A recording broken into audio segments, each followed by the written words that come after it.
Coast Guard and Maritime Transportation will come to order. I ask unanimous consent that the chairman be authorized to declare a recess at any time during today's hearing. Without objection, so ordered. I also ask unanimous consent that members not on the subcommittee be permitted to sit with the subcommittee at today's hearing and ask questions. Without objection, so ordered. As a reminder, if members insert a document into the record, please also email it to documentsti@mail.house.gov. I now recognize myself for the purposes of an opening statement for 5 minutes. Thank you, everyone, for joining the subcommittee today to discuss the Coast Guard's law enforcement missions. Specifically, we want to highlight the amazing work our Coast Guard members do to stop drugs and illegal aliens along our maritime border, and the service's efforts to limit illegal, unreported, and unregulated, or IUU fishing. To do that, I'd like to welcome our witnesses, Rear Admiral David Barata, Deputy Commandant for Operations Policy and Assistant Commandant for Intelligence for the United States Coast Guard, and Ms. Heather MacLeod, Director of Justice and Homeland Security Programs for the Government Accountability Office and the nation's maritime border, starting at the United States southern border, where President Trump declared a national emergency. Illicit maritime activity is a national security threat with impacts far beyond our shores. The Coast Guard is essential to preventing dangerous drugs from poisoning our communities, boatloads of migrants from landing on our shores or perishing at sea on unworthy makeshift vessels, and countering Chinese efforts to plunder our fish stocks. In November, Coast Guard cutter Stone broke a record, offloading over 49,000 pounds of illicit narcotics, seized in 15 interdictions, valued at more than $362 million. This marked the most cocaine seized by a single cutter in one patrol in Coast Guard history. At the same time, the Coast Guard is addressing increasing levels of maritime migration by protecting our shores and securing and defending 260 miles of the Rio Grande River. The Coast Guard's unparalleled expertise is essential to deter, interdict, and defeat threats to our communities. In 2020, the Coast Guard declared that IUU fishing replaced piracy as the leading global maritime security threat. IUU fishing robs nations of their fish stocks, their food, and it costs legal fishing operators tens of billions of dollars a year in revenue. China is the world's worst offender of this harm. The Chinese Communist Party provides billions of dollars in subsidies to its distant water fishing fleet, which plunders fishing stocks worldwide. Despite its best efforts, the Coast Guard's ability to interdict drugs, aliens, and IUU fishing has long been hindered by a lack of resources and personnel. Through the $25 billion generational investment that Congress authorized in the One Big Beautiful Bill Act, we have helped change the tide with new vessels and aircraft coming online, but there is more to be done. In light of this subcommittee's oversight role over the Coast Guard, I look forward to hearing from our witnesses about what the Coast Guard is doing well, where it can be better, and what it is doing to strengthen its capabilities. In that same respect, I also look forward to hearing the Government Accountability Office's evaluation of the Coast Guard's mission performance. I appreciate our witnesses both joining us here today, and I would now like to recognize Ranking Member Carbajal for an opening statement for 5 minutes. Thank you, Chairman McDowell. I'd like to yield to our ranking member, if it's okay, of our broader T&I committee, Mr. Larson. Yeah. Thank you, Ranking Member Carbajal, and thank you, Chair McDowell, for calling this very timely hearing. Every day, the women and men of the Coast Guard coordinate and execute law enforcement operations to halt illicit activities, to protect lives, and to safeguard the interests of the U.S. Through partnerships with other federal agencies and with international allies and partners, COSIs interrupt and intercept individuals breaking U.S. and international laws. Coast Guard's been enforcing maritime laws for 250 years, and it shows. From drug and migrant interdiction to IUU fishing enforcement, nobody does it better. Recently, the Coast Guard has intercepted and seized several shadow fleet oil tankers in the Caribbean. By violating international law, these vessels and their operators become subject to search and seizure by the Coast Guard. This is a long-standing Coast Guard authority. To ensure a safely executed mission, Coast Guard personnel work closely with other agencies. And while recent operations have received public attention, and I'll have a few questions about it, it's not uncommon for the Coast Guard to exercise this authority in these venues. There are hundreds of dark fleet commercial vessels operating in violation of fishing laws, labor laws, and in some cases, trafficking people and narcotics. While the administration has chosen to target oil tankers, we can't forget these other serious maritime crimes.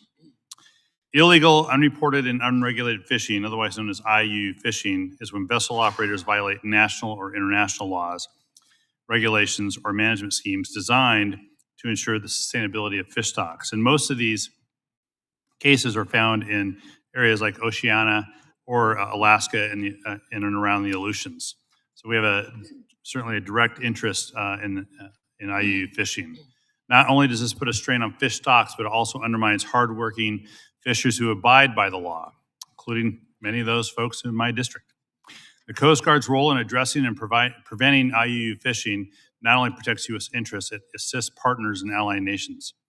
In fiscal years 23 and 24, the Coast Guard set its interdiction goal at 40% of the detected fishing vessels conducting IUU fishing within the U.S. Exclusive Economic Zone, or EEZ. Each of those years, the service interdicted 21% of detected vessels, with the majority detections and interdictions occurring at the time in the Gulf of Mexico. Over the same period, the Coast Guard boarded and inspected 274 fishing vessels on the high seas or within the EEZ of a foreign nation, resulting in 75 violations. So with more resources, I'm hopeful we can improve those numbers. Today, we're going to hear some good news stories about the Coast Guard enforcement activities, but as we discuss those successes, I do want to hear as well how the Coast Guard is ensuring that other core missions, like search and rescue, are not neglected. In closing, I'd be remiss if I did not talk about the sacrifice that comes with military service. Each service member has dedicated his or her life to protecting the country, and recent operations demonstrate the risk associated with that. And I look forward to hearing from our witnesses today on ways to improve the lives of COSIs serving at sea who are conducting these law enforcement missions, and how we can continue to support and improve the service. With that, I yield back. I'd now like to recognize Ranking Member Carbajal for an opening statement for 5 minutes. Thank you, Chairman McDowell, for you and Chairman Ezell calling today's hearing. The U.S. Coast Guard is the nation's premier multi-mission law enforcement agency. As the only uniformed service to conduct both homeland security and defense missions, the importance of the Coast Guard cannot be understated. One of the reasons why the Coast Guard is so successful is their unique status as both a branch of the military and a law enforcement agency. When the Coast Guard conducts counter-drug missions, they not only successfully stop, board, and search vessels suspected of trafficking illegal narcotics, but they also detain individuals who often provide critical intelligence on the drug trafficking organizations that put them on the vessels in the first place. The critical piece of the puzzle is only made possible by the precise and professional actions of our Coast Guard boarding teams. Upholding American constitutional values and international rule of law is exactly why the Coast Guard is so successful. Another unique aspect of the Coast Guard is its ability to enter bilateral and multinational agreements with other countries to help bolster law enforcement efforts for both the United States and its partners. This real-time engagement with other countries not only helps preserve rules-based order in the maritime domain, but it also helps the U.S. engage in strategic soft power diplomacy across the world. While the Coast Guard continues to put up record-breaking numbers of drugs seized and migrants rescued at sea, the numbers behind its budget have not increased at an equal rate. There's no doubt that we've seen an increased demand on Coast Guard law enforcement efforts, but we cannot forget the personnel who make these missions possible. I am very concerned that the Department of Homeland Security Appropriations Bill will not appropriately fund the Coast Guard operations and support account. Coast Guard assets don't run themselves. As GAO has noted, insufficient asset readiness coupled with workforce shortages hinder the Coast Guard's impact. We must address this issue. The Coast Guard's international collaboration is imperative. The Coast Guard is also a party to bilateral and multilateral agreements and conventions to protect natural resources and fish stocks from exploitation around the globe. Further, the Coast Guard works hand in hand with NOAA to protect and enforce our domestic fisheries, which is a multi-billion-dollar industry. This mission cannot be overlooked as well. Finally, while I have a serious concern about the administration's actions in Venezuela, I am encouraged by the Coast Guard's actions to enforce the law at sea. The Coast Guard's recent detention and seizure of dark fleet vessels operating outside of international laws highlights the risk inherent in a flag of convenience system. American flagged vessels are owned by Americans, crewed by American mariners, and follow American laws. We should be doing everything we can to encourage other countries to follow suit. I look forward to today's hearing and the opportunity to celebrate the accomplishments of the Coast Guard. I am proud to champion the service and dedicated coasties who prove day in and day out that the Coast Guard is truly a global force for good. With that, I yield back, Mr. Chair. Well, briefly, I'd like to take a moment to explain the lighting system to our witnesses. There are 3 lights in front of you. Green means go, yellow means you're running out of time, and red means please wrap it up.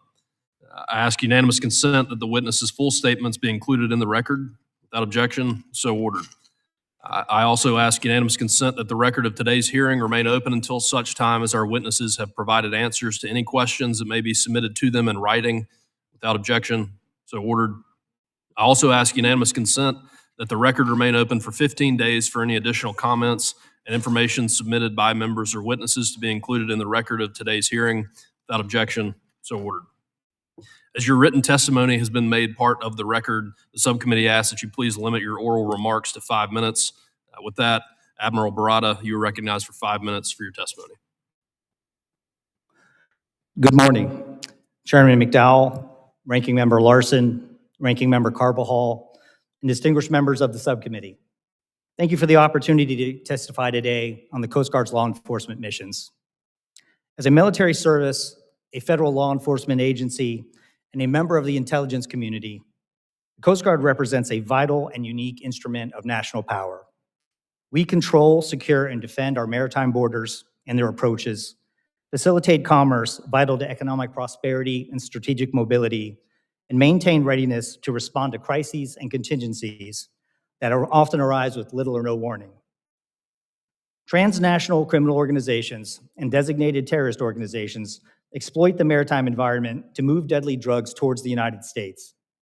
In response, your Coast Guard is on the front lines and deployed around the world as a sentinel against those who would do us harm.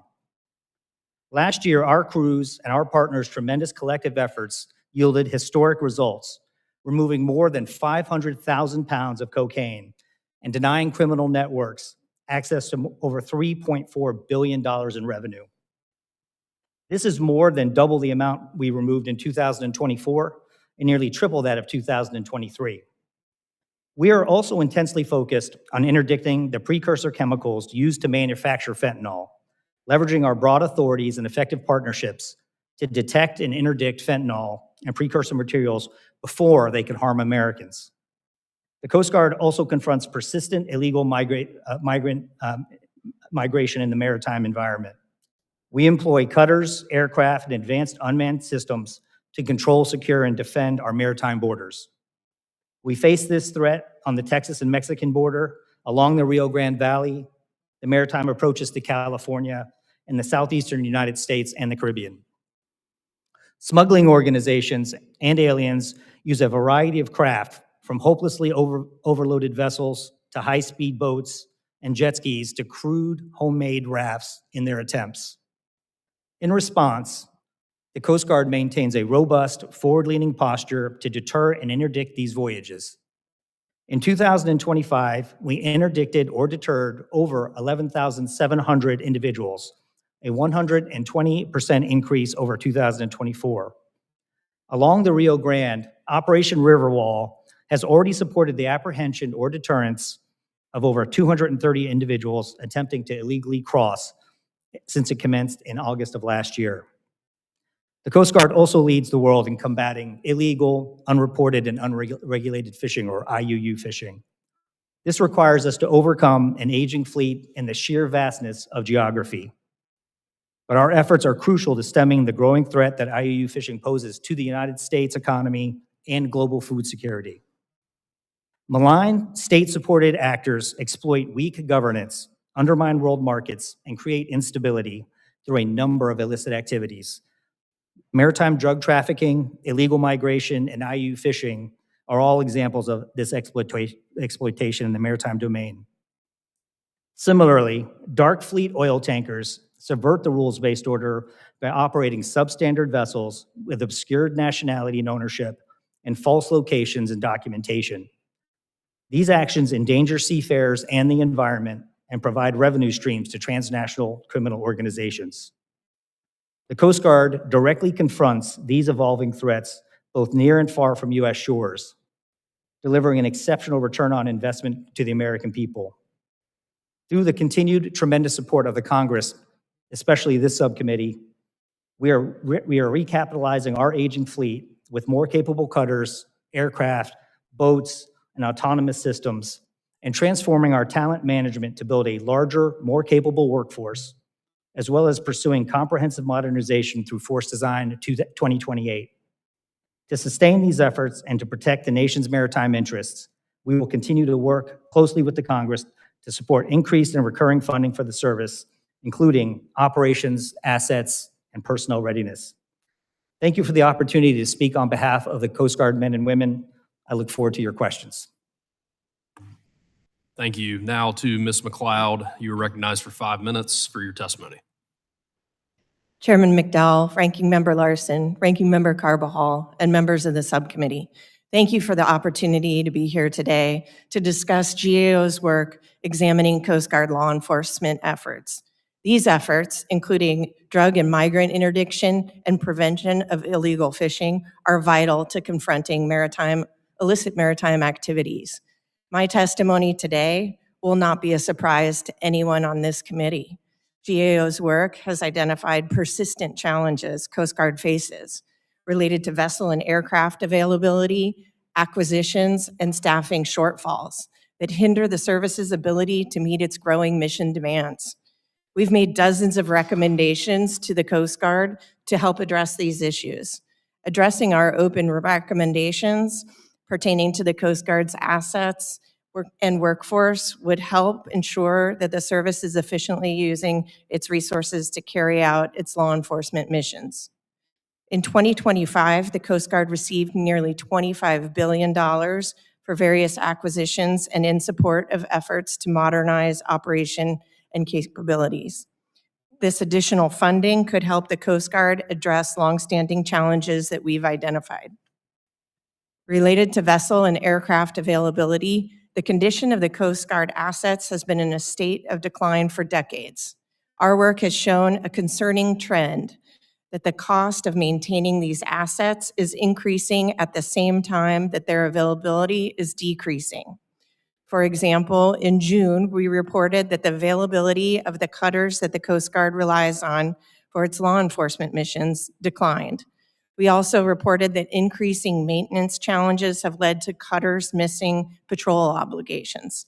We made 5 recommendations in that report to help address cutter challenges. These readiness challenges are not limited to its cutters. In April 2024, we reported that the Coast Guard's aircraft generally did not meet its availability target. Coast Guard officials attributed this to maintenance and repair challenges. We made 5 recommendations, including that the Coast Guard assess the type and number of helicopters needed to meet its mission demands. Our work has also noted that acquisition program delays have been a longstanding challenge for the service and continue to affect the availability of Coast Guard assets. For example, the Coast Guard's newest cutters, the Offshore Patrol Cutter and the Polar Security Cutter, are intended to support law enforcement missions like drug interdiction and prevention of illegal fishing.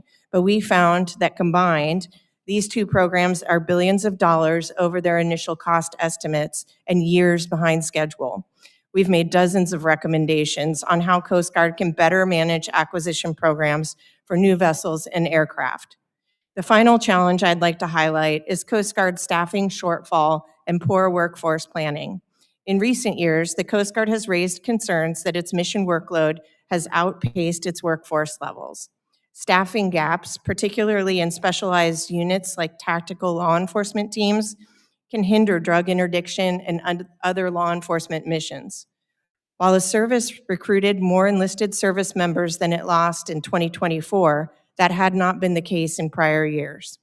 In April 2025, we reported that even with the increase in recruiting, the service remained short of its enlisted workforce target. As a result, Coast Guard was operating below the workforce level it deemed necessary to meet its operational demands at that time. We made 3 recommendations to help address these challenges, including that the Coast Guard develop a clear plan to support its retention initiatives. In conclusion, while the Coast Guard plays a vital role in confronting and mitigating illicit maritime activities, it faces significant challenges in carrying out these missions.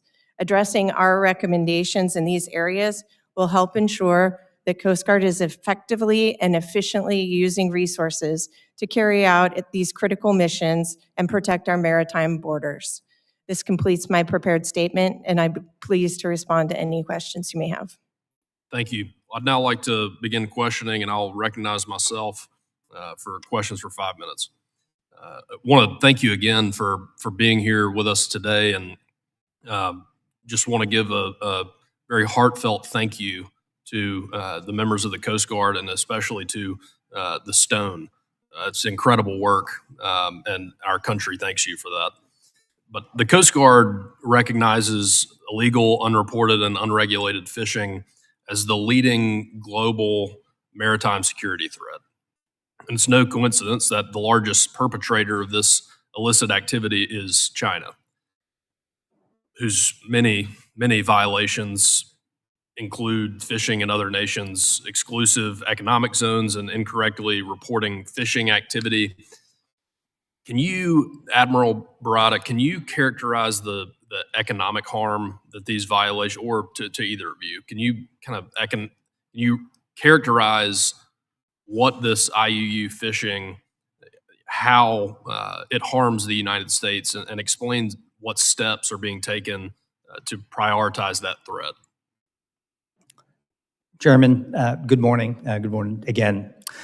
So IUU is a threat to both the global economy and the U.S. economy.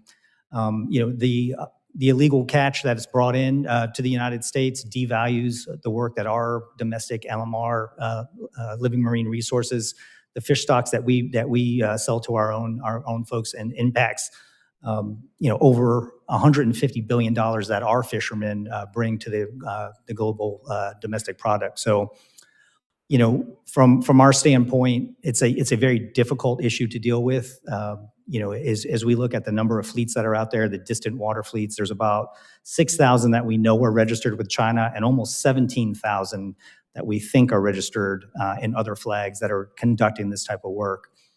The difficulty is that, as we get into some of these island nations where those EEZs exist that are not the U.S. EEZ, many of these island nations do not have the ability, they don't have the expertise, they don't have the capabilities, the small boats. And so the work that we do through multilateral agreements to carry shipwrights aboard our vessels, to sell them equipment to do it themselves, to enforce on their behalf, as we're out there under these treaties, gives them the opportunity to help enforce in their own exclusive economic zones. Just curious, what species are they targeting the most to harvest? It's actually a full range of species. About 10% of the stocks that we bring in, the seafood that we bring into the U.S., we estimate to be from as part of this trade ourselves. Wow. But it's obfuscated, as they land it in different countries. They do transshipments on motherships, and so it's very hard to track where the fish are actually coming from. Gotcha. The One Big Beautiful Bill, as I mentioned earlier, included an investment of nearly $25 billion in the Coast Guard for new cutters, helicopters, modernized shore infrastructure, maritime surveillance systems, and much more. What benefit will these additional resources bring to the Coast Guard's law enforcement efforts, and how quickly will we see these benefits realized? Chairman, it is a generational, maybe a historic change for the Coast Guard to get this type of windfall in the Big Beautiful Bill. It's assets, the things that Ms. MacLeod talked about. It allows us to recapitalize, across our cutter fleet. It allows us to add to our ice-breaking fleet, which also where the fish stocks are going as well. Technology, autonomous systems. It allows us to build out Cape May and maybe a new training center to bring more Coast Guard people, which for us is the lifeblood of everything that we do. So thank you very much for the support of this subcommittee. We can't thank you enough. It is much needed, and we will put that money to good use. I will tell you, the Coast Guard is 100% focused on obligating those funds in a timely manner and putting those assets in place. Ms. MacLeod, to you, the offshore patrol cutter is one of the service's highest acquisition priorities. When delivered, this new class of ships will play an important role for the Coast Guard's law enforcement efforts. Can you discuss very quickly the importance of this program and your assessment of its progress? Yeah, the Coast Guard has identified this as one of its most important programs. The progress has been slow, challenging, and underwhelming at times. They continue to struggle with this acquisition, and I think taking the lessons learned from this acquisition could be applied to future funds, including those authorized in the Big Beautiful Bill that you mentioned. Well, thank you. My time has expired. I'd now like to recognize Ranking Member Larson for 5 minutes. Thank you, Mr. Chair. I want to start with Admiral Barata. And I don't need a lot of detail, but I think it's important for us to understand authorities under which Coast Guard is boarding these oil tankers. If you could just briefly discuss the right to visit boarding, but that only gives you the legal authority to board. But what's the authority under which you're acting in order to board? I think that's important to understand as well. Ranking Member, briefly, we are using customary international law first and foremost to conduct the right of visit boardings. And once aboard, if we can establish that the vessel is without nationality, we can either get flag state consent, or we can, in the cases that they're without nationality, we can determine that they are under U.S. jurisdiction. And so that is kind of our opening point to use Title 14, sir. Sure. Yeah, Title 14. But on that point, to establish the nationality, is it like pulling them over because of a broken tail light, and then you check on nationality, or is that established first by the State Department in an interagency process, and then you target that particular tanker? So for us on the high seas, we do this very routinely on almost every vessel that's out there, multiple countries, multiple vessels. It's just under the law of the sea. It's customary for us to engage either right of approach or a right of visit, and just determine what the vessel status is, what the nationality is, what their intentions are. In these cases, we've gotten some indication that their nationality is not accurate by either a database that we have, intelligence background that we have, working with the Department of State and working with their own flag states. We're seeing that there's a lot of these tankers that are just using false flags without notifying the flag state. Yeah, and not to get into detail because you probably can't hear. Maybe we can talk to you all later in a different setting. But there's a use of Coast Guard and other intelligence assets to maybe narrow the focus a little bit, so it's not every tanker; it's specific tankers. Yes, and obviously we're cued by the fact that these tankers are operating in Venezuela, and every vessel should be operating in its automatic identification system, and every vessel should be flagged so that we can tell these things. And yes, we work through our intelligence and other open source means to just determine that there's some anomalous information that's being provided, and so that does kind of trigger us. Just want to establish that because you kind of do the same thing if you're doing drug interdiction or market interdiction. Absolutely, yes, Ranking Same Member. process. Same process. This focus is on these tankers. Yes, absolutely. I don't want to simplify it too much. I'm sure there's nuance, but Yes, sir. yeah, thanks. Mr. MacLeod, I want to shift a little bit. So yeah, we provided the Coast Guard $25 billion over the next 10 years through the reconciliation bill. And we, Coast Guard exceeded recruitment goals last year, I think, as well. So there's platforms, there's people, but over the last couple of years, the Coast Guard has retrenched a little bit in terms of sites, in terms of because of recruitment, because of the lack of people to move people away from current Coast Guard sites and assets from them. Is there a plan now that we're going to build additional replacement and additional platforms and recruit more people? As a Coast Guard, have you looked at whether the Coast Guard has a plan now to move back to places that they have retrenched from over the last couple of years? We got to put these people somewhere and these platforms somewhere. Yeah, we've certainly examined, the funding related to the bill as well as Force Design 2028. It's ambitious for the Coast Guard to be able to achieve those goals. We haven't seen from the Coast Guard yet specific plans on how it will execute that funding or achieve those recruitment goals. Certainly, they've made efforts in expanding their recruitment efforts through the different offices and different technologies, which is encouraging, but we haven't seen them measure the results of those efforts yet. That remains an open recommendation from us, and so we'll wait and see what happens there. Yeah. Admiral Barata, back to you the same question. You got the dollars for the platforms, you got, and we'll watch, and we will definitely be watching that. You're recruiting, but under Admiral Fagan, those were all great goals and you're achieving them as well, but she also had to take actions because of the lack of recruitment previously to shrink the footprint a little bit of the Coast Guard. What's a plan to put people and platforms back to those places? So as part of Force Design 2028, I think as Ms. MacLeod mentioned, it is ambitious, but we're excited about it. We've reorganized the Coast Guard in several ways, which includes a group to focus just on people, which includes recruiting.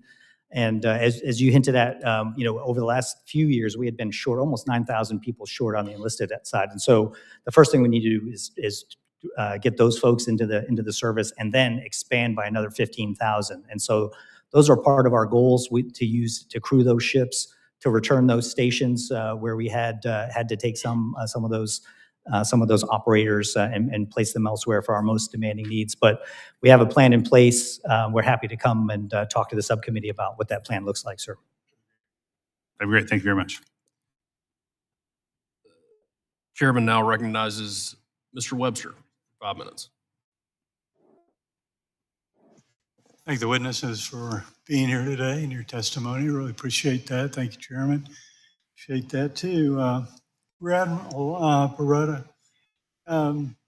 Coast Guard began to ramp up the deployment of unmanned aircraft systems, and I guess it was for a cost-effective approach to provide a persistent airborne surveillance capabilities across the national security cutter fleet, and has validated a mission need for land-based UAS to significantly enhance ocean surveillance in support of the service's operations.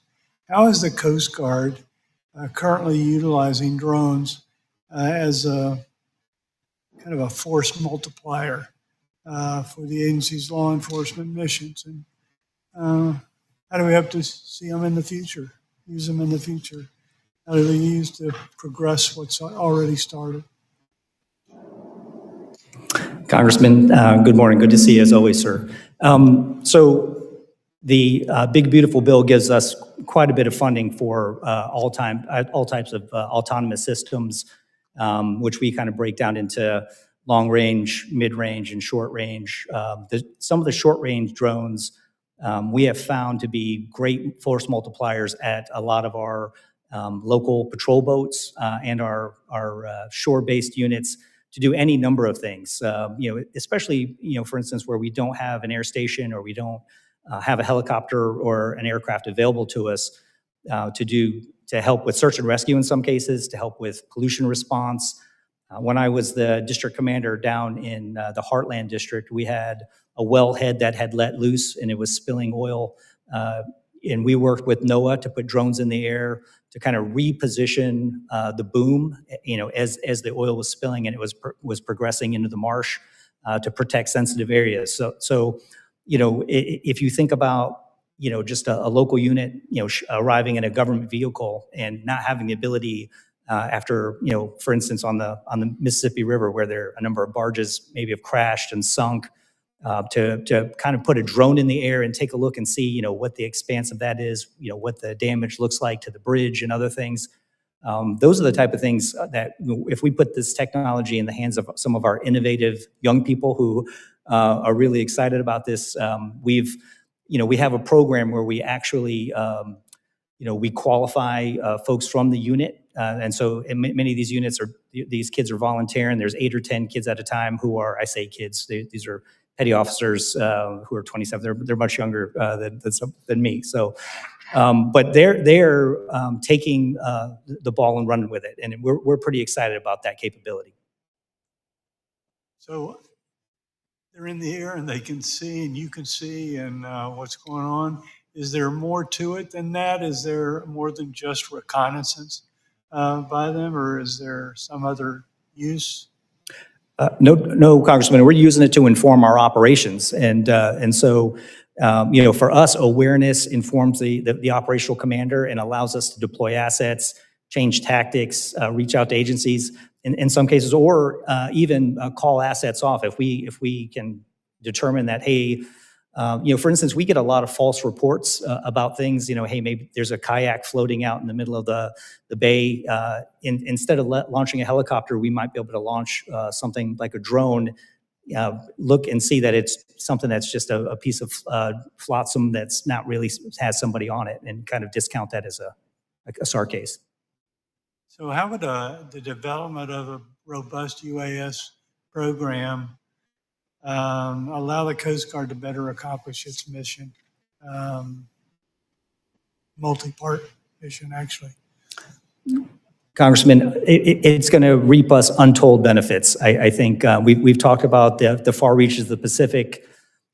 We've talked about vessels trying to track those things. We are using our autonomous systems in any number of ways. One of our programs called Coastal Sentinel, which is going to be an array of radars and ISR systems.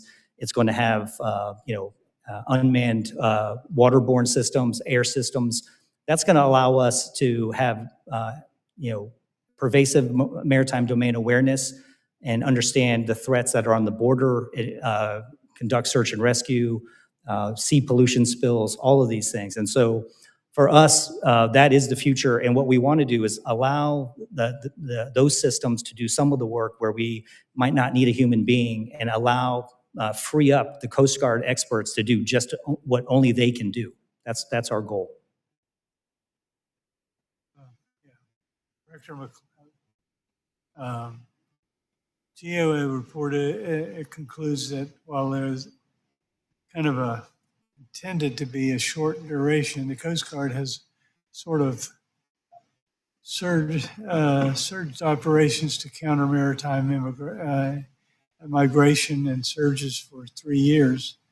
To do this, they've reallocated vessels and aircraft, personnel. What's the long-term solution?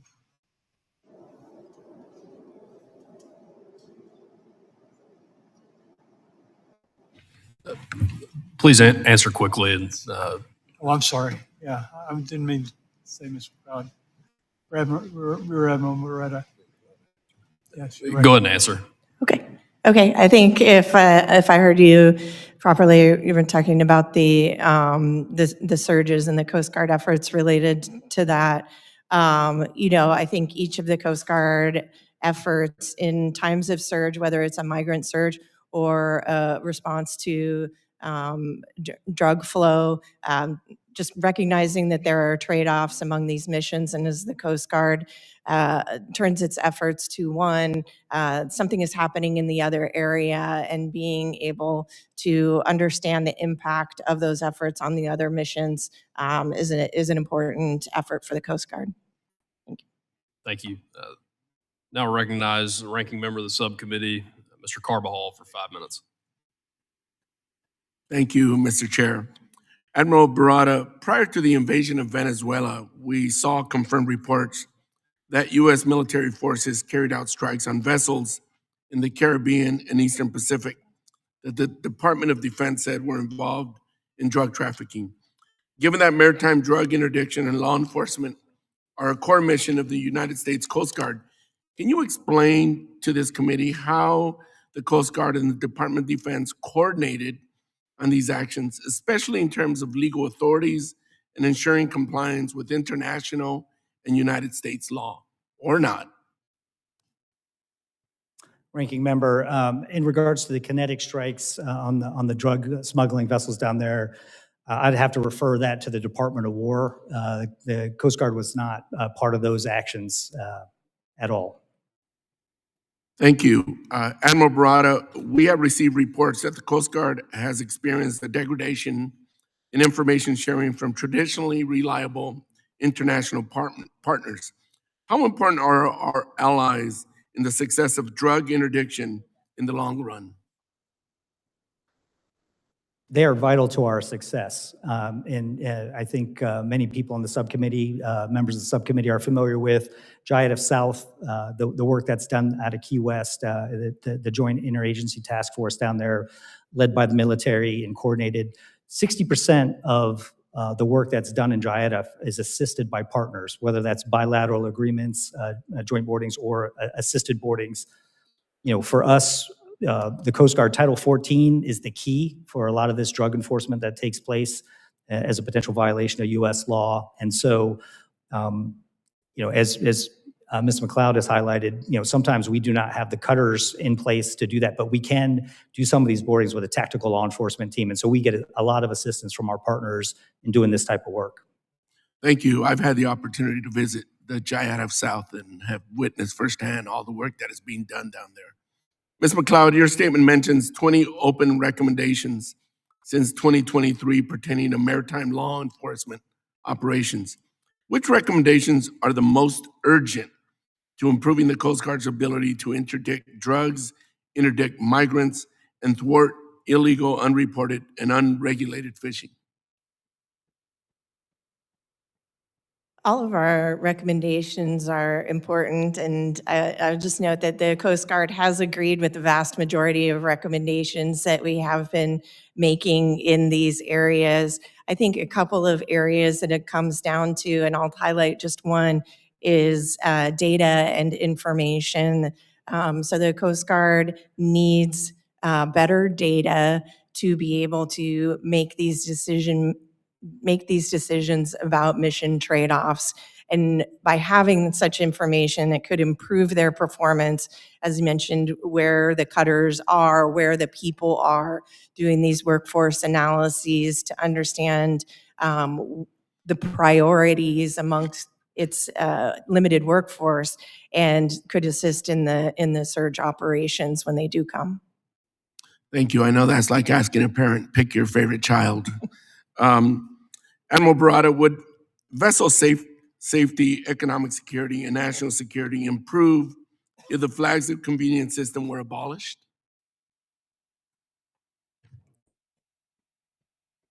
Ranking member, I think it's a difficult question. Like in the cases of the vessels that we're dealing with right now, these dark vessels, there's a difference between, say, an open registry and a false flag.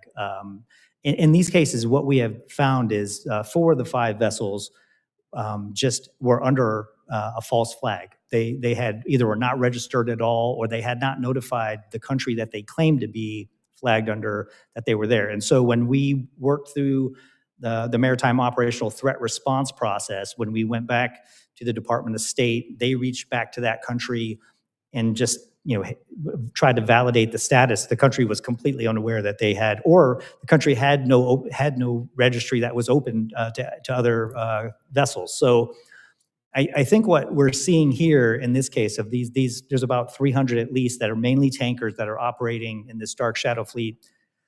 I don't think that would get after that problem. I think there are some ways to get after that issue, but if the vessels are not going to be held accountable, then the registry itself won't, because we are upholding, for us, for instance, the Coast Guard does a lot of work as a port state.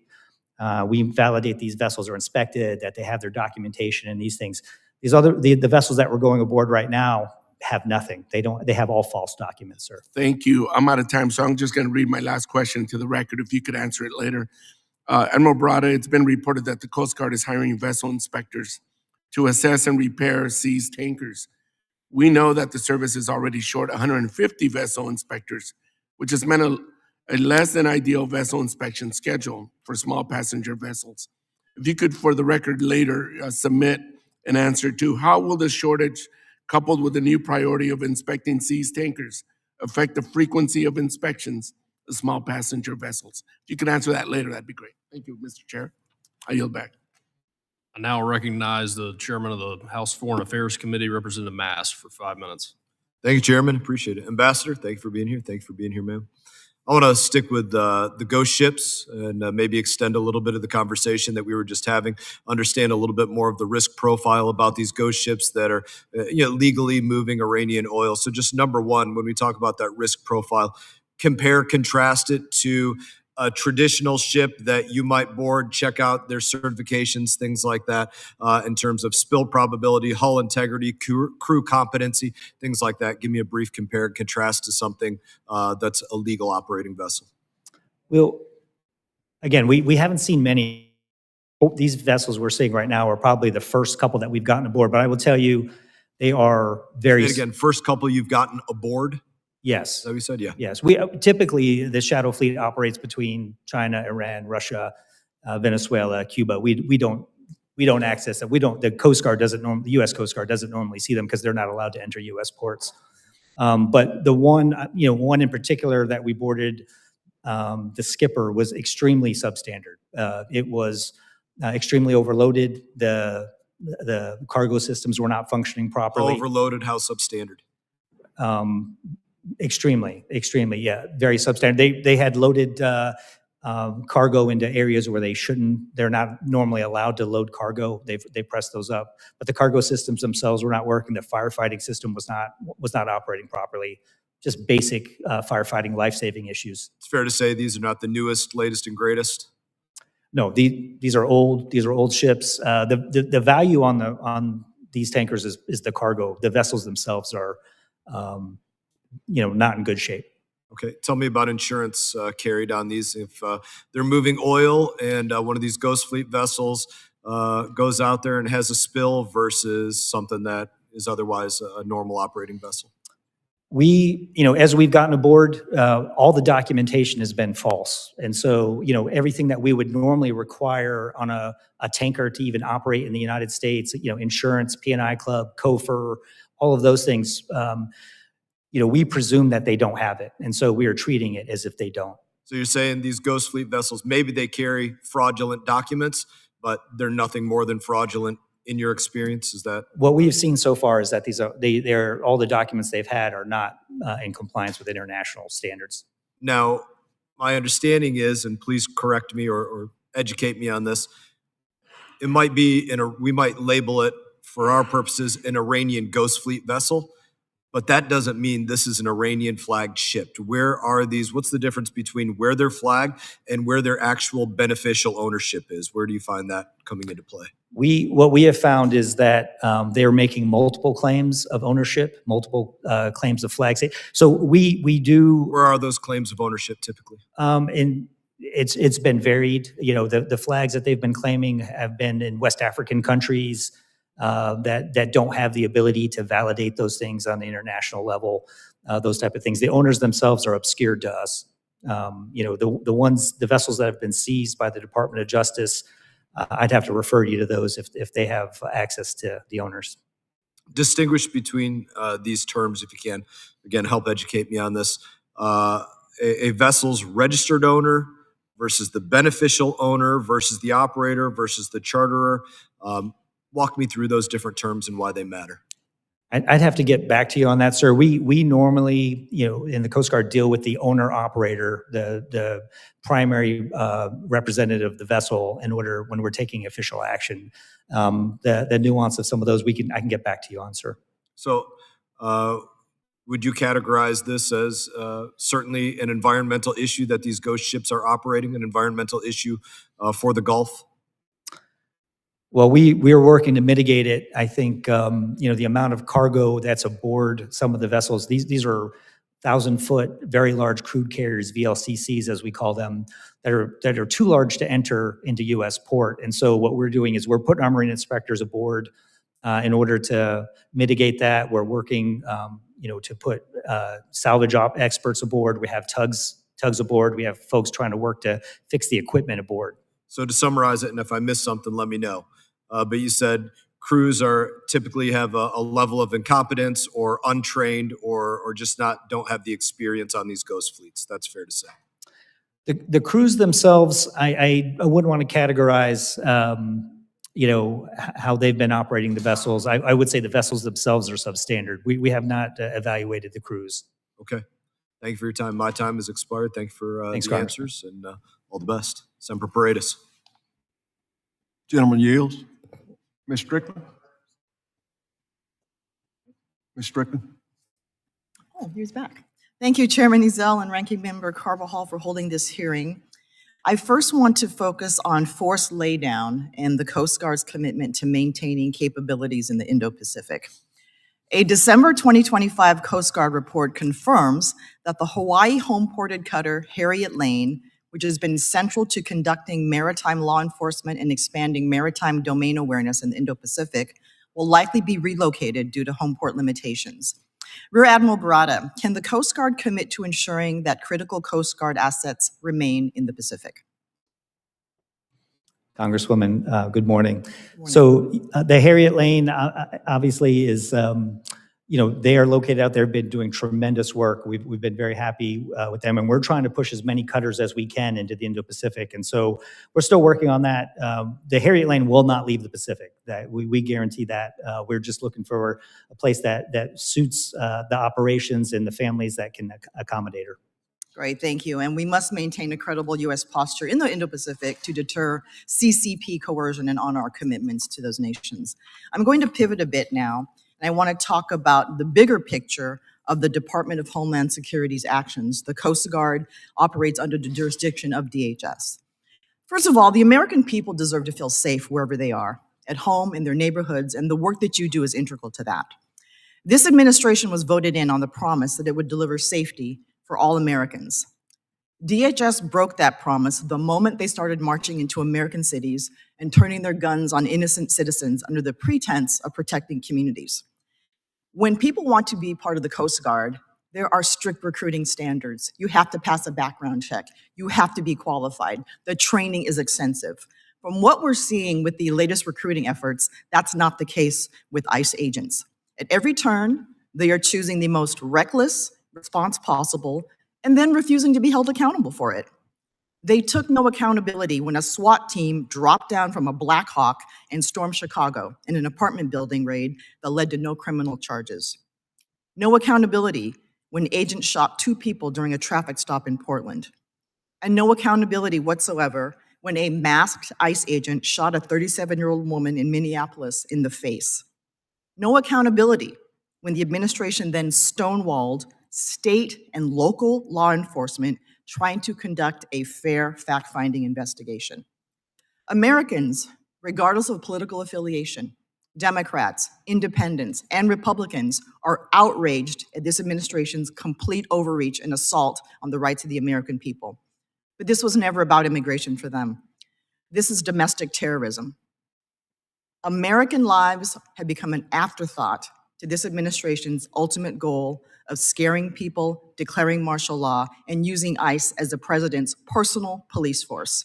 They're going around Congress, they're disrespecting the rule of law, they are disrespecting our role as a check and balance, and the American people deserve so much better. I yield back, Mr. Chair. Gentlelady yields. Mr. Beggars, you're recognized for 5 minutes. Thank you, Mr. Chair. My questions are going to be directed to Rear Admiral Barata. How often are you seeing foreign vessels operate in ways designed to avoid enforcement against IUU, and how are they doing this? Congressman, quite often. It's kind of ubiquitous. They're doing it in a number of ways to kind of obfuscate where they're at. They don't identify themselves, or we found that the technology to kind of project your location is very pervasive in other spots. In some cases, they're clumping in together. In other cases, what they do is they'll take illegal catch to a mothership and they'll put it into a transshipment so that we don't know which vessel was loading it in those things. And so, in a lot of ways, and then they're landing it in countries that are friendly to them, that need the money or need the catch, and so they'll bring it in there. But those are we see it all the time. What would you say is the single biggest enforcement gap that you face in stopping illegal fishing in U.S. waters or near U.S. interests? In U.S. waters, I think, and it's the same problem I think that we have in the rest of the world, is that you need to know where they're at. You need awareness of where those things are. And so, in the far reaches of the Pacific, some of the things that we're going to need some satellite assistance in order to compare the location of those vessels against their actual location. And then we're going to need data and artificial intelligence to kind of help us suss out which vessels are operating illegally. When you're trying to measure whether you've been successful at inhibiting IUU activities, what are the metrics that you use to capture that? Is it boarding, seizures, disruption? How do you sort of characterize that? We look at it in a couple different ways. Metrics are hard, but I think it depends on the fishing fleet. For instance, in the Gulf of America, where we're doing the Lanchero boardings down there near the Mexican border, and we've had luck, prosecuting some of those operators under the Lacey Act just in the last year alone. We're measuring the deterrent effect there, and what we have seen is that prosecuting and having some of these mariners plead guilty has had a deterrent effect. In other locations out in the Pacific, the number of boardings we do, can we spring upon them? Can we kind of shoo them out of other countries' EEZs? Those are better metrics for us and those bigger fleets and the far reaches. Now, as you may know, I'm from the state of Alaska. We have more coastline than the rest of the United States combined in Alaska. A difficult area to patrol and monitor. But up in the Arctic, what would you think a credible deterrence presence would require?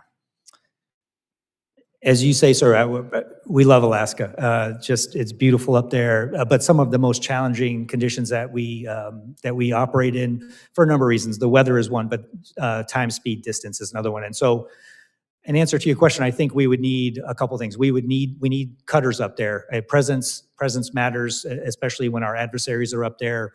Aircraft, ISR, the ability to do that.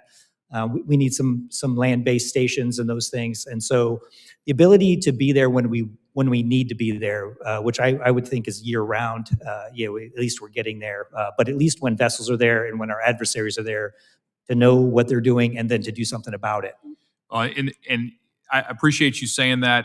As we've discussed already this morning, the budget reconciliation bill that passed last year has a significant, historic, really, investments in Coast Guard, both in terms of new vessels and in programmatic funding.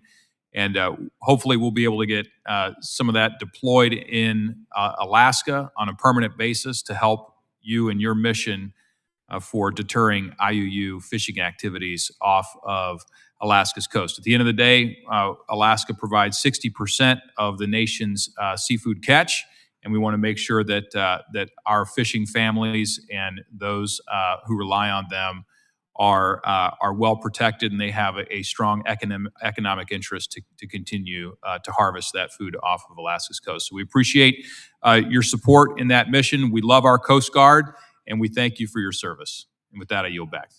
Gentleman yields. Chair recognizes Mr. Garamundi for 5 minutes of questioning. Thank you, Mr. Chairman. I think I want to go in a different direction here. I was reading, Mr. MacLeod, your document, and it raises in my mind the very serious issue of maintaining the various vessels that the Coast Guard has. Noting the fall off in availability that you so clearly put in your report, I want to move to the issue of where will these vessels be maintained? We've got a problem in California. The Mare Island facility is the oldest Navy base on the West Coast, and there are 4 dry docks there. Unfortunately, the Coast Guard made a decision to not bring the icebreaker Healy to Mare Island, even though it was the low bid by over $1 million. They used a process called best value to jimmy up some sort of expenses that put the Mare Island dry dock at a disadvantage. Now, there needs to be a serious discussion, some of which I've already done with the Commandant and with the Coast Guard, about just what is this best value game that is being played. Going forward, it isn't going to do us any good to go back and debate the Healy and whether it should or should not be at Mare Island. But Mare Island is a critical national asset for the Coast Guard as well as for the U.S. Navy. And I don't like the game that has been played. And I want to make sure that the Coast Guard is open and honest about future opportunities for Mare Island to successfully bid for Coast Guard work. Quality and price are the key issue here. So apparently, Mare Island Dry Dock Company had the low price except for this best value game.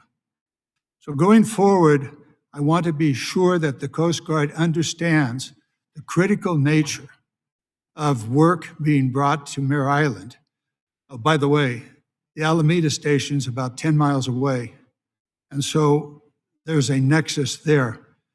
I'm not asking you for this issue to be discussed today at this hearing, but I want to make it very clear that I do not like the way the Coast Guard has operated. There will be other bids and opportunities for Mare Island as well as other facilities on the West Coast.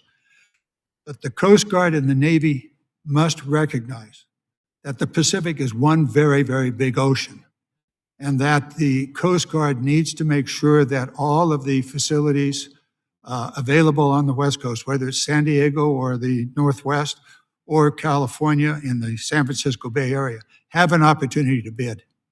Now, with that, I want to go to one of the questions that has been on my mind forever, and that is the maintenance of the vessels. This does tie back to Mare Island and to other opportunities for maintenance programs. Ms. MacLeod, in your evaluation of the decline of availability of Coast Guard vessels, did you spend time looking at the maintenance issues, how the maintenance programs operate or don't operate? Could you please discuss that? Yes, we did in some ways, and we examined the issues around maintenance in terms of the workforce and obsolescence of parts, I would say, were 2 of our biggest areas that we found.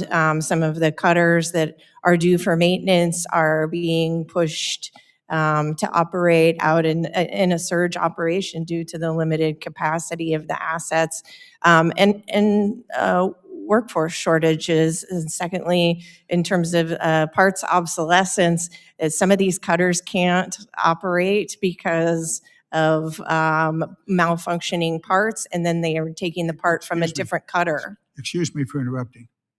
Is there a system within the Coast Guard to identify all of those issues, cutter by cutter, class by class?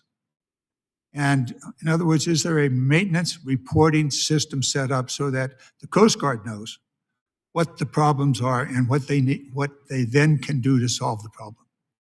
We have a recommendation in that area. We found various systems, including, from the local level all the way up within the Coast Guard. Could you please provide me with detailed information on your evaluation and the system or lack of systems that the Coast Guard has in its vessel class by vessel class? Thank you so very much. I yield back. Gentleman yields. I recognize myself now for 5 minutes. I want to thank you all for being here today and providing us with this valuable information.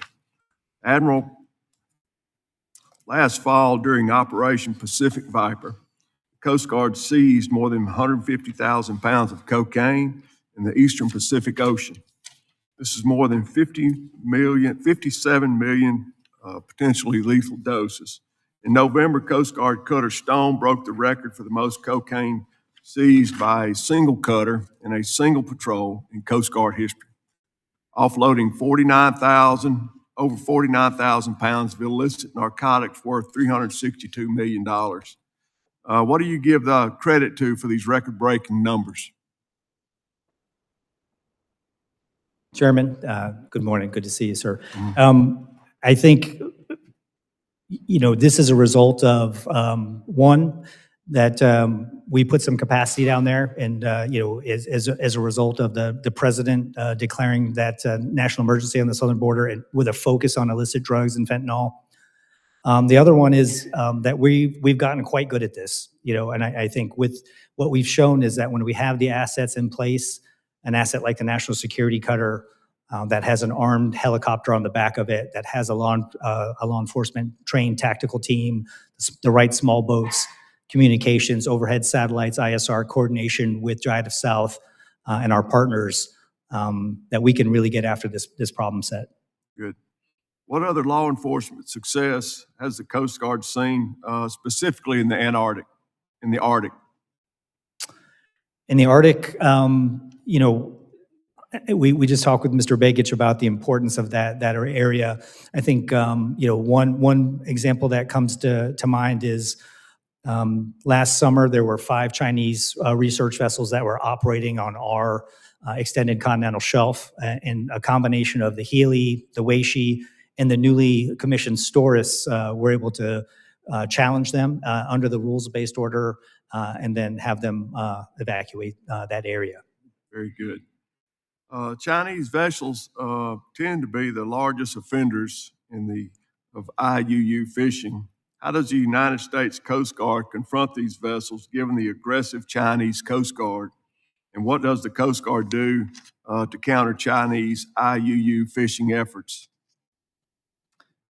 We undertake a number of ways. One is the first and foremost is our presence out there. We have 11 cutters out there. We have 2 more fast response cutters that are making their way out to the Pacific. They're highly capable. We've also found that the Coast Guard is the right size to go to these small island nations, and familiarity with those folks, training them, bringing their shipwriters aboard, selling them equipment in some cases so that they can operate themselves, but equipping them so that when the Coast Guard is not there, that they can take action on those Chinese fishing fleets as they see fit in their own backyards. Very good. Ms. MacLeod, the GAO has completed its report examining the Coast Guard's ability to meet mission goals in drug and migrant interdictions. How migration surges impacts other missions and Coast Guard coordination with federal partners. Can you walk us through these findings?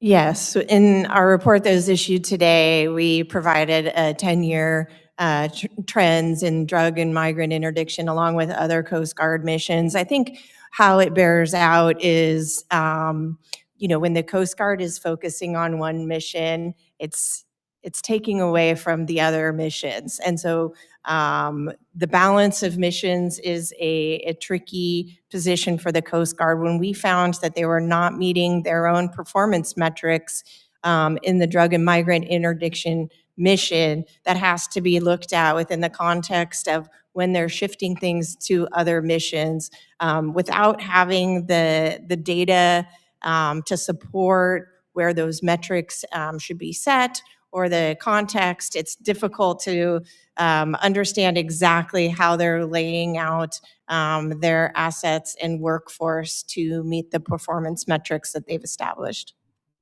Thank you. What are the biggest takeaways on how the Coast Guard can improve mission performance in these areas? Ms. MacLeod. Yeah, I think our information comes down to being able to measure your performance in these areas, and that comes from the data that underlies the information that the Coast Guard is examining. Thank you. And I yield back to Ms. Gillen. Thank you, Chairman. Thank you to our witnesses for your service to our country and for appearing here today. So I am proud to represent the extraordinary men and women of Coast Guard Station Jones Beach in the 4th Congressional District of New York, where they conduct essential law enforcement missions along our South Shore and are a critical part of Coast Guard sector Long Island Sound. So Long Island is home to some of the busiest and most congested waterways in the country. And unfortunately, when boaters are unlicensed or they break the law, accidents can happen and tragedies happen. In 2005, 11-year-old Brianna Lineck was killed and her family was severely off the coast of Long Island when a boater without a license crashed into their vessel. According to 2023 Coast Guard data, 75% of boating deaths occur on vessels operated by individuals who have not received boating safety training or boaters who are unlicensed. I am a co-sponsor of bipartisan legislation named in Brianna's memory to require the Coast Guard to study and report to Congress on recreational vessel operator education and training. Rear Admiral, what are the steps that the Coast Guard is currently taking to reduce accidental boating deaths and to deter individuals from operating vessels without required licenses and trainings? And how can we in Congress help you serve that mission further and reduce deaths? Congresswoman, good morning. And thank you for recognizing our men and women at Station Jones Beach and Sector Long Island Sound. Really, really beautiful part of the country, part of the birthplace of the Coast Guard up there in the Northeast District. Very complex problem set. There's so many recreational boaters that are out there. We take a lot of steps working with not only our own Coast Guard Auxiliary volunteer force, but also all the boating law administrators at the local level to administer grant funds to educate as many boaters as possible. For us, that is life-saving work. We call that preventative SAR. If we can get somebody out there, if we can educate a boater, have the right equipment aboard the vessel, we think they have a chance to get home. If they know how to do a voyage plan, 9 times out of 10, we can go find them with the equipment that we have. And if we start adding in, personal locator beacons, we can put a helicopter right on top of your head. And that is our goal from the equipment standpoint. From the education standpoint, we work closely with the states. And obviously, we're a maritime country. People love their boats. To require licenses has always been a very, very complex question. But educating as many people as we can is part of our mission. Thank you. Thank you. And just before last year, federal law limited the Coast Guard's ability to go after bad actors by requiring that drug smugglers be on board a vessel while the crime was committed. This hindered the Coast Guard's ability to go after operators of unmanned or autonomous vessels or criminals who stow drugs on ships without the knowledge of the crew. I was proud to join my Republican colleague, Congressman Addison McDowell, to co-lead and help pass bipartisan legislation into law last year to clarify that the focus should be on the location of the crime, regardless of the location of the criminal. The bill also requires the Coast Guard to make naloxone available on all Coast Guard installations, including Station Jones Beach. Again, Rear Admiral, this question is for you. Can you explain how these common sense changes will strengthen the Coast Guard's ability to go after bad actors, fight drug trafficking, and save lives? Congresswoman, for us, any opportunity, any authority that allows us to continue to prosecute these cases is welcome and is useful to our effort. And from the standpoint of the drug smugglers themselves, to get after the transnational criminal organizations at their very heart, they, in many cases, some of the crew members aboard are the poorest. They are the least complicit part of the crime, and so I think for us to put that in place so that we can go after the real masterminds of these crimes, and that'll give us an opportunity to really impact their revenue funds, their funds revenues, and as well as them putting them in jail at some point. Thank you. I don't have much time, Ms. MacLeod. I just wanted to ask you, thank you for your very thorough report. It seemed like a theme of it was that you need more staffing. You have a real shortfall. Would you be able, I'll put my question in the record, if you could just give us some advice on how Congress can support you to increase staffing levels and support the Coast Guard. I'd love to have that from you. Thank you. Thank you. I yield back. Gentlelady yields. Chair recognizes Mr. Vandrew for his round of questions. Thank you, Chairman. I love the title of this hearing, Drugs, Thugs, and Fish. Who would put that, if you weren't involved in the Coast Guard or it's one of these industries, you wouldn't know exactly how that all comes together. But it's good to see both of you again. Appreciate you being here. Just to go over a few things they've been touched on. We know the Coast Guard does what nobody else can do, enforces the law at sea, defends our maritime border, defends our legitimate commerce, defends the fishing industry. People don't realize very often that are not involved in this process how important that piece of it is too. We've had a record number of drug interdictions, as you know, and the Coast Guard is being asked to do more than any ever was asked in this area. And by the way, I wanted to emphasize it was important. I heard some other members mention some concerns they had. Once the drugs are in our children's bodies, we've already lost. We've got a problem. Forgetting the financial aspect of what it does to America, the billions upon billions of dollars in treatment, in social work, in medical care, in lost hours of work, in a job, of destroying people's lives. So it is up to us to ensure that before that gets into America, that we stop it, whether it's on land, whether it's on sea, whether it's drug cartels, whether it's corrupt politicians. I applaud what's happening when we're working hard to prevent this from coming over. I do not see how anybody can ever defend drug cartels or those that would poison, especially the young people of this great nation. So the work that you do in that area is important. All of it's important. It's all important, but that's particularly at this time. It's good to see you all again, like I said. There are some asset gaps still, and we're doing better, and record amounts of money are coming into the Coast Guard, and that's good. Finally, for God's sake, finally, how many years we've been in this very committee room talking about this. What could we do, if anything, to even increase success in drug interdiction? Is there some areas that you think we're still not addressing as well as we could? You're both free to answer that question. Rear Admiral, why don't we start with you? Congressman, for us, I think it comes down to the assets and the people. And I think the Big Beautiful Bill is a great start to that. The Coast Guard's got to come through on our obligation to deliver these assets and to build out the shore infrastructure like Cape May so that we can bring more recruits through and man these. And if I could just jump in for a second, because I've always got to say this, what is it, 85% of all the recruits are trained in Cape May, New Jersey. Happens to be in my district, and we're going to do amazing things there, as you know. Thank you. We may have to recalculate the number based on the number of people we're moving through there right now, Congressman. So, okay. But I think that's one of the other thing I would say is, for us, the big beautiful bill is a start. You know, there's a lot of acquisitions money that's in there. There is some depot level maintenance to avoid going into the same cycle that Ms. MacLeod helps us highlight of maintenance. We need a lift in our annual budget in order to pay for the personnel, the sustainment, the maintenance, and the re-equipping as software goes obsolete, as parts go obsolete.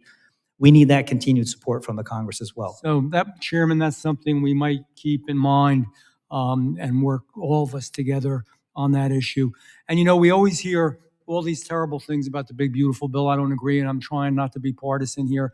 Record amounts of money going into the Coast Guard and many other areas as well, including our airports, FAA, et cetera. So I think that there's a lot of good there as well. When you say real quickly, you might need to recalculate with the numbers going through as far as training, could you just give me a brief snapshot? So last year we put about 5,600 people through, when our annual throughput is normally about 4,200, and we had been historically low the last several years before that. So, you know, as we build out Cape May, we put new gym, new barracks, and more things. Again, let me thank you so much. Chairman, just so we know, under this administration, the work that we've all done, where we had, basically folks were demoralized. They weren't, you know, joining. And now we have people coming back to the Coast Guard and our military branches, proud to be part of it and joining up. And there's record numbers of increases all across the board, including in the Coast Guard. And that's why I wanted you to just articulate that. And finally, and then I know I have to stop, I have no time left, the CVC policy letter, how it impacts our fishing industry. Please do not forget about that. I'm like a dog on a bone. It matters to our fishermen. Congressman, we'll give you an update on that. I think we have some good news for you. Good, I appreciate that. Will you contact my office? Absolutely. Thank you. I reel back, Mr. Chairman. Gentleman yields. Chair recognizes Ms. Shelton. 5 minutes of questioning. Thank you, Chair Ezell and Ranking Member Gillen Carvajal, and welcome to our witnesses. The Coast Guard serves as an integral role in enforcing maritime law, including detecting and intercepting illicit activities and substances. Notably, I would like to commend the Coast Guard for recently intercepting a Russian vessel linked to Hezbollah's illicit financing network. This is exactly the kind of top-notch work we expect from our fearless coasties, and you made us proud in that mission. It's no surprise that I think the Coast Guard is the best at what it does. Just last year, the service broke its drug interdiction record, seizing over 500,000 pounds of narcotics. Simply put, the Coast Guard carries out its law enforcement duties well and intercepts these harmful drugs better than any other entity. While fulfilling this mission, the Coast Guard also takes the suspected drug smugglers into custody. Typically, the federal prosecutors at the Department of Justice then leverage these cases to dig up intelligence about the larger drug operation, ultimately limiting the flow of drugs into our community. As a former DOJ attorney myself, I'm deeply concerned about the fact that Attorney General Bondi has directed prosecutors to stop bringing charges against low-level offenders. Now we're seeing individuals captured by the Coast Guard being repatriated. Rear Admiral Barata, can you speak to how important these federal investigations are for information gathering? Additionally, please touch on how does the Coast Guard approach taking suspected smugglers into custody, their approach to doing that, how does that better serve our national security interests rather than killing the traffickers in the water, as we have unfortunately seen the Department of Defense do? Congresswoman, so the counter-drug mission, that part of it, once we're doing the prosecution, we follow that normal process, through the Maritime Operational, the motor process, the threat response. Yeah.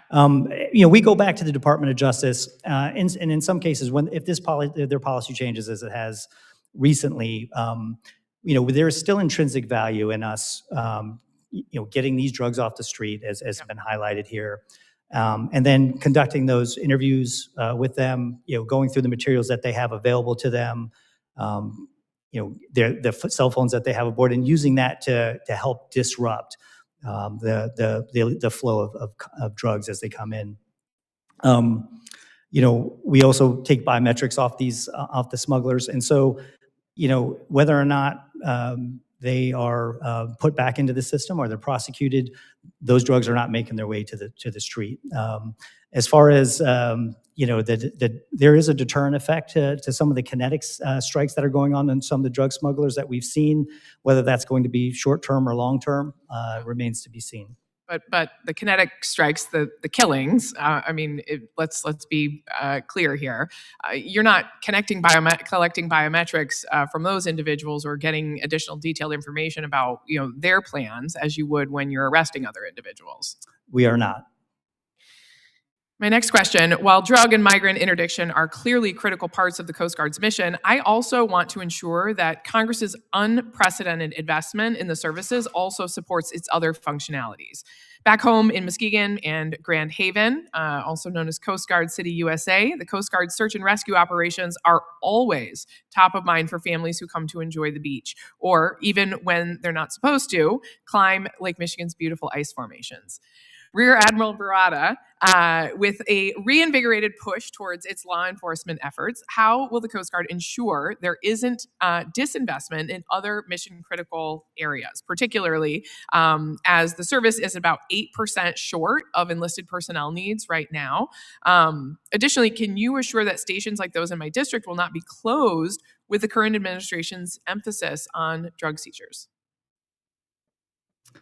Congresswoman, good news on the recruiting front. I think our ranks are continuing to swell as we bring people through Cape May. So I think that's for us. How we restaff some of the stations that we had to destaff. We're making decisions on that right now. But obviously, the Great Lakes, our life-saving mission, will not go away. The Commandant has been very clear that that's our touchstone, that's our North Star, and we are committed to that mission and to the people of the Great Lakes. And our stations in Grand Haven and Muskegon are safe? Yes, absolutely. Fantastic. Okay, West Michiganders and citizens. Oh, I recognize I'm running out of time. We are having too much fun here. So, thank you. Okay, great. I will get to my last question. Thank you, Mr. Chairman. West Michiganders and citizens across the nation rely on federal agents and service members to thoughtfully and carefully fulfill their law enforcement duties, a responsibility I know Coasties do not take lightly. I wonder, last week we watched in horror as Renee Good, a mother of a U.S. citizen who was shot and killed by an ICE agent. A thorough federal investigation is absolutely necessary to provide Renee Good's 3 children and her community with the answers that they need as they grieve this tragedy. Rear Admiral Barata, while I'd never ask you to speak on behalf of another federal agency, can you please reassure American citizens that the Coast Guard has a clear use of force policy? We know that oftentimes the Coast Guard is called in to situations such as this as well. And further, can you please touch on how the Coast Guard trains its service members to best protect themselves and civilians while carrying out law enforcement activities? Congresswoman, thanks for the opportunity to kind of highlight how some of our law enforcement specialists, and I think what we saw over the last month or so on some of these Venezuelan tankers where we've had some of our high-end operators going aboard, and we've also seen our tactical law enforcement teams, but all the way down to our maritime law enforcement specialists around the country. They are trained in a standardized way. They are trained in our use of force policy, and for us, we're very proud of the work that they do in our interactions with the public. Thank you. Thank you for the extra time, Mr. Chairman. I yield back. Gentlelady yields. Admiral and Ms. MacLeod, I want to thank you for being here today. Admiral, I want to encourage you to use the appropriated funds that have been given to the Coast Guard. And the next time I see you, I'm going to ask you. So make sure that you go after that money. And one other thing I'd like to say is I was very much responsible for the getting rid of the low bid. And I would encourage the Coast Guard to continue to use the best opportunities for all their work getting done, because so many times we've seen over the years low bid is not the best bid. So continue to get the best job done so we can have the best ships and everything fixed in a timely manner. Yes, Chairman, and we look forward to seeing you at the commissioning of the Olivia Hooker later this month. Yes, sir. I want to thank you all again for being here today. Are there any further questions by any other members? Sure, Ms. Shelton. Okay. Seeing none, that concludes our hearing today. I'd like to thank each one of our witnesses for your testimony. This subcommittee stands adjourned.